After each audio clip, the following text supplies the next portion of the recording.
Hello les amis, bienvenue sur la chaîne YouTube Le Tarot Enchanté. Merci de me rejoindre, comme pour certains à chaque vidéo. Alors, j'avais pas prévu de faire de guidance honnêtement jusqu'à ce week-end minimum, voire jusqu'au tirage du mois de mai déjà. Mais les guides là me poussent à faire une guidance un petit peu en urgence. On me dit que c'est nécessaire de transmettre certains messages. Du coup, voilà, je vais faire un tirage avec l'oracle OO. Et on va voir un petit peu quelles sont les énergies qui vont ressortir. Donc je n'ai pas de thématique, d'accord? L'expression est libre, donc je vais laisser place finalement au message qu'on me demande de véhiculer, d'accord? Allez, c'est parti, je continue de brasser mon petit jeu. Et donc, quels sont les messages pour les auditeurs de YouTube, s'il vous plaît? Voilà.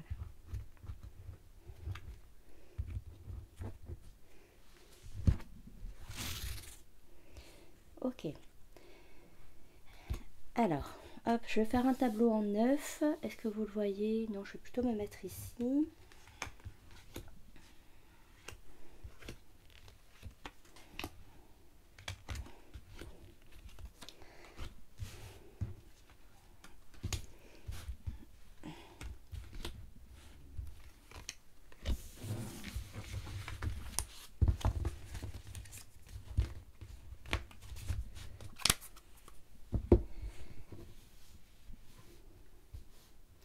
Alors, il y a des messages à transmettre. On va voir de suite quels sont-ils.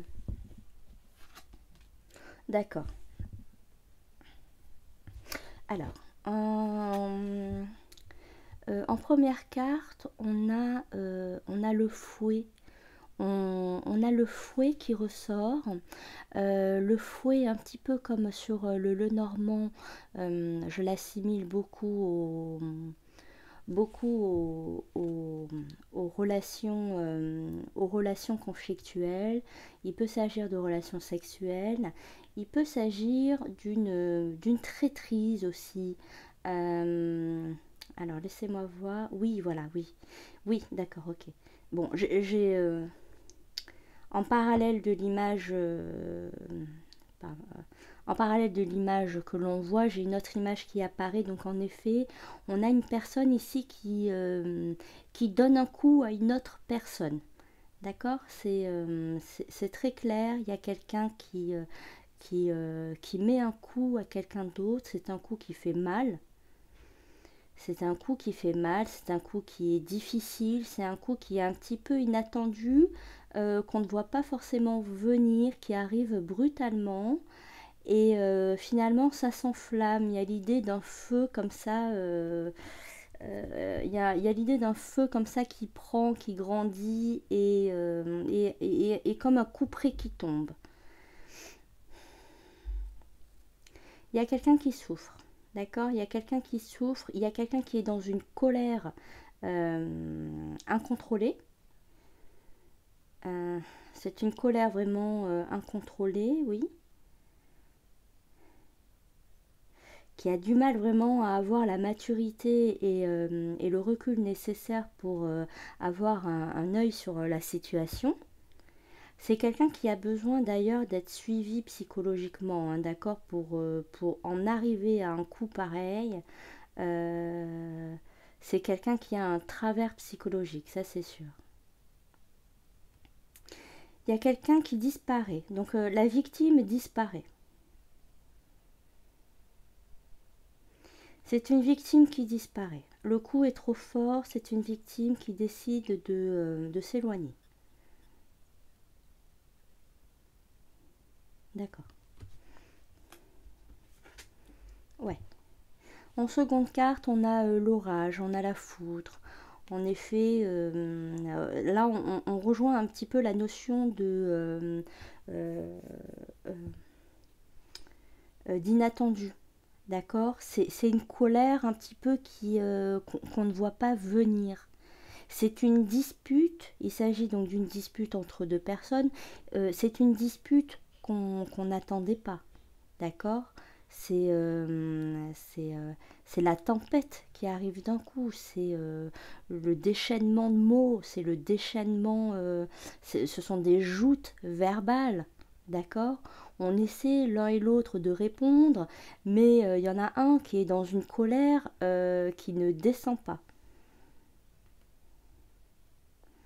et qui balance comme ça les mots euh, un petit peu comme ça au vent, au large. Il y a l'idée comme ça de jeter tout ce qu'on peut jeter. C'est quelqu'un qui ne prend pas le tri, qui ne fait pas le tri dans sa tête, qui n'est entre le conscient, l'inconscient, ce qu'on peut dire, ce qu'on ne peut pas dire, le correct, l'incorrect, le bon, le mauvais. Voilà, c'est quelqu'un qui a d'ailleurs du mal à, comment dirais-je, à faire la part comment dire, euh, euh, un petit peu comme les natures un peu psychopathes qui ont du mal à faire la part entre le bien et le mal. Il y a l'idée comme ça d'une personne, donc la personne qui assène un coup comme ça, qui se déchaîne de violence verbale, c'est quelqu'un qui a du mal à comprendre le bien, le mal. C'est quelqu'un qui est en carence éducative, émotionnelle. D'accord? C'est quelqu'un qui a manqué durant son enfance de parents d'une structure finalement aimante, d'une structure solide, d'une structure où il pouvait poser ses yeux et avoir finalement l'image d'une relation de couple normale, avec des bons sentiments et de la bienveillance. Donc en effet, c'est quelque chose que vous ne voyez pas venir, d'accord. On mesure. Alors en troisième carte, on a le travail. Ok. Alors là, c'est quelqu'un qui est en train de mesurer. On a des personnes qui mesurent l'importance de ce conflit. On mesure finalement parce qu'on se dit que c'est trop fort. Il y a l'idée comme ça que c'est aller beaucoup trop loin et qu'on en prend pleine mesure.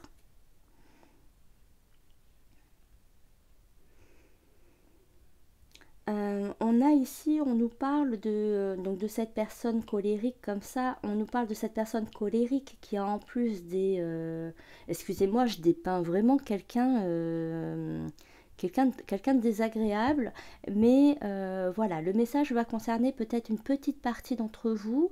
Me mettez pas un pouce en bas, ça sert à rien, c'est juste que aujourd'hui le message s'adresse à certaines personnes et un autre jour eh ben, ce sera un autre groupe de personnes. Voilà, c'est un petit peu chacun son tour et ça reste des guidances générales, d'accord? Et je pense que la priorité vraiment ce sont les personnes qui sont le plus en urgence, qui ont le plus besoin d'aide, donc restez bien ouverts d'esprit, d'accord? Donc là, je continue donc sur cette carte-ci où l'on mesure. Il y a l'idée de mesurer. Alors, il y a l'idée de mesurer l'ampleur du problème, l'ampleur du conflit. Il y a l'idée de mesurer l'impact, d'accord, à travers par exemple un engagement que vous avez, l'engagement que vous avez avec cette personne. Donc comment sortir finalement de l'énergie de cette personne, comment sortir du quotidien de cette personne. C'est vous essayez d'évaluer. Hein, il y a une personne, je pense que c'est vous du coup, il y a une personne qui essaie d'évaluer comment sortir de cette énergie qui est néfaste, d'accord? On le voit, c'est clair, c'est une énergie néfaste et vous essayez d'en sortir. Donc ce qui est bien, c'est que vous essayez d'être rationnel. Il y a l'idée chez vous d'être pragmatique, d'être rationnel, comment dirais-je, de ne pas être dans l'imaginaire, ne pas être dans l'émotionnel, mais d'être dans le réalisme, dans le concret, d'accord?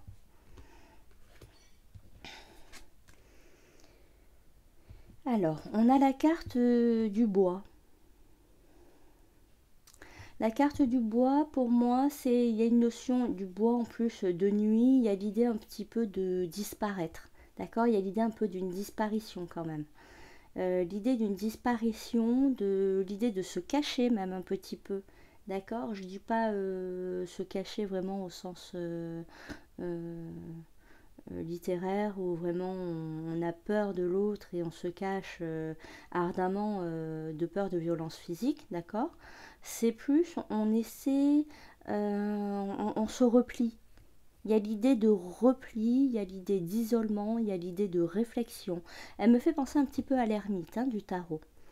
Il y a cette idée-là de sortir un petit peu de la ville, de sortir un petit peu du monde moderne, du monde où il y a énormément de personnes, où il y a des choses qui sont en jeu, où il y a des enjeux. On revient à un état plus naturel, on revient à l'envie de faire le point. C'est une remise en question. On se questionne, on se questionne, on cherche à avoir des réponses, on cherche à, à avoir, oui, des réponses. C'est une remise en question. Alors, on a le lit. On a le lit qui ressort, qui est en place centrale. On a le lit qui ressort, qui est en place centrale. Pour certaines personnes, il y a l'idée donc de faire, d'être en dispute avec son conjoint et de s'éloigner finalement du lit, tout simplement. D'accord? On prend cette carte vraiment au premier degré. Et il y a l'idée finalement pour certains par exemple de faire chambre à part, pour certains de ne plus aller chez l'autre. Il y a l'idée comme ça de ne plus se rendre chez l'autre pour y dormir. Peut-être qu'on avait l'habitude d'aller chez l'autre pour dormir ensemble, voilà, comme tous les amoureux. Et on décide de ne plus aller dormir chez l'autre. C'est un grand changement. C'est un grand changement qui peut causer un peu de dépression. L'idée on avait l'habitude de dormir avec l'autre et le fait de ne plus être de dormir avec, finalement ça nous rend un état, ça nous apporte un état légèrement dépressif. D'accord? Qu'est-ce que je vois d'autre? Ah mince, j'avais quelque chose. Oui. Il y a l'idée qu'on a eu une habitude, qu'on avait une habitude qui était, en fait, on nous dit aussi que c'était une habitude.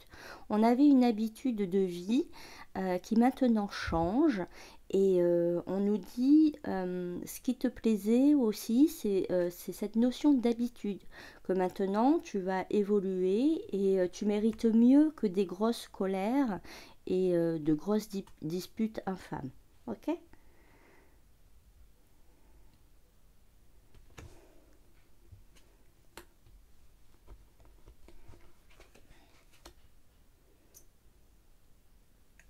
D'accord. On a les fourmis qui ressortent. Les fourmis, c'est le monde un petit peu qui continue à tourner, c'est le monde, c'est la foule, d'accord? C'est la foule. C'est la foule. Je vais poursuivre.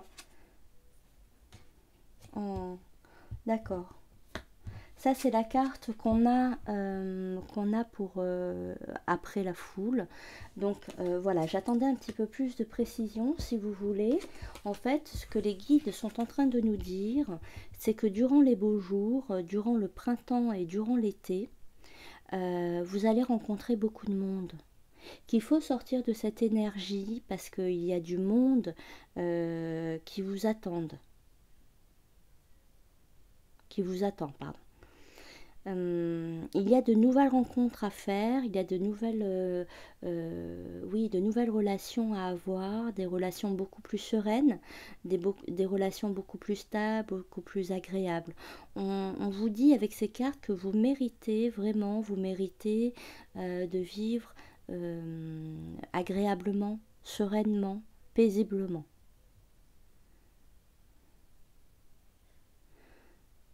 On vous dit que avec ces coquelicots, on vous dit qu'on est de passage, d'accord, qu'on reste de passage sur Terre et qu'il ne faut pas se heurter au...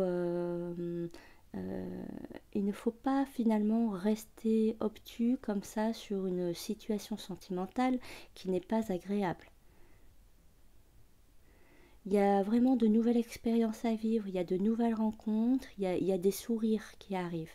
D'accord. Il y a beaucoup de sourires, beaucoup de sorties, beaucoup de balades, un meilleur état mental, du bonheur tout simplement. Il y a du bonheur qui arrive et du bonheur à travers beaucoup de personnes.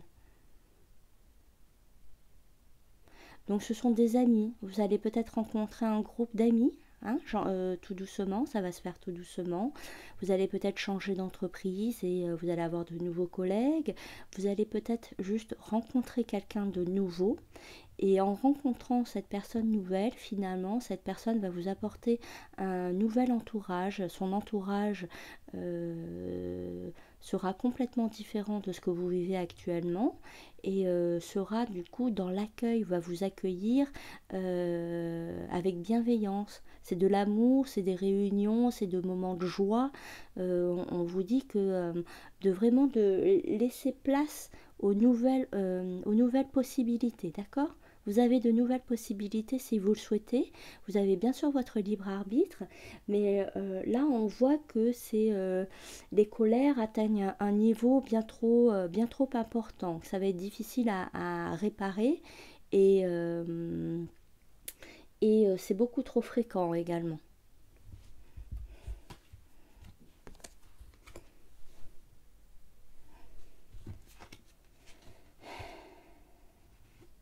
Et oui. En attendant ces moments, il y aura un petit peu de solitude. Ça, c'est vous actuellement. Ça, c'est vous qui regardez un petit peu dehors, c'est vous qui attendez les beaux jours. Il fait beau, mais pas trop. Vous avez envie de sortir, mais vous êtes fatigué. Ici, c'est l'ambivalence des sentiments, la complexité des émotions. Vous n'êtes pas encore tout à fait prêt, là, maintenant, par exemple, pour ce week-end. D'accord. On le voit, on le sait et c'est normal. Vous n'êtes peut-être pas à ce stade. Peut-être que c'est le fait aussi, c'est un peu ce vide. Vous voyez ce vide autour de cette personne montre que finalement le fait de s'éloigner de cette personne un petit peu désagréable, là qu'on a vu au tout début, jette finalement un vide, jette un froid. Il y a un froid, il y a un vide. En s'éloignant de cette personne, il y a un froid, il y a un vide. Mais n'oubliez pas, avec les beaux jours, il y a des moments beaucoup plus chaleureux qui vont venir. On vous dit également d'attendre la prochaine pleine lune. D'accord? Qu'à partir de la prochaine pleine lune, il y a des choses gentiment qui vont se mettre en place. On vous dit que jusqu'à la prochaine pleine lune, vous allez être dans une ambiance, dans une bulle un petit peu seule, un petit peu froide, un petit peu dans l'attente, mais on vous dit d'être patient. D'être patient et en attendant que les choses arrivent, que les nouvelles rencontres arrivent, on vous demande de prendre soin de vous. D'accord? De ne pas rester dans cette... Si le monde est froid, si votre intérieur est froid comme ceci, on vous demande de mettre des bougies, on vous demande de mettre des couleurs chaudes, on vous dit d'utiliser un peu de feng shui finalement pour essayer d'équilibrer votre intérieur. Il y a l'idée de prendre soin de soi à travers son intérieur et de l'équilibrer, de l'harmoniser.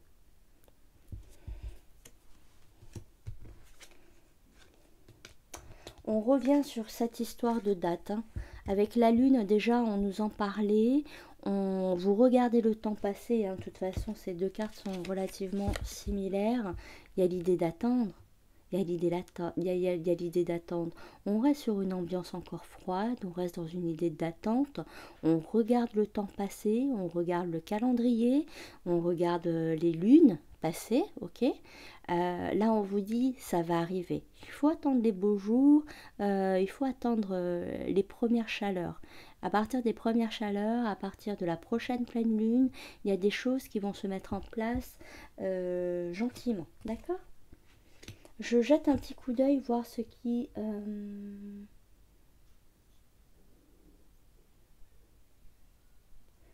Alors, pour certaines personnes, il y a un message complémentaire. Il s'agit euh, on vous dit d'accélérer un petit peu professionnellement, d'accord? On vous dit qu'il y a des choses à faire professionnellement, que vous devriez un petit peu plus vous projeter sur les dossiers que vous avez en suspens, sur des projets que vous avez. S'il y a une formation qui vous plaît, on vous dit de faire les recherches, d'entamer pourquoi pas cette formation. Si un métier vous fait envie, pourquoi pas vous reconvertir, chercher un emploi, créer une entreprise. Alors avec ces cartes-là, on vous dit...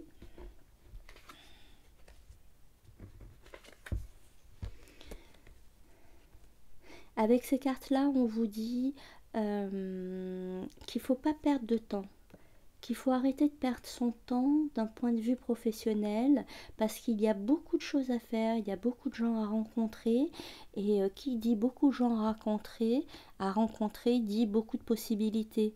D'accord? Mais on vous dit il faut travailler. C'est une injonction. On vous dit de travailler, travailler, travailler. Parce qu'il y a des choses qui vous attendent. Et là-haut, on vous dit même que vous avez un petit peu de retard. D'accord? Je pense que cette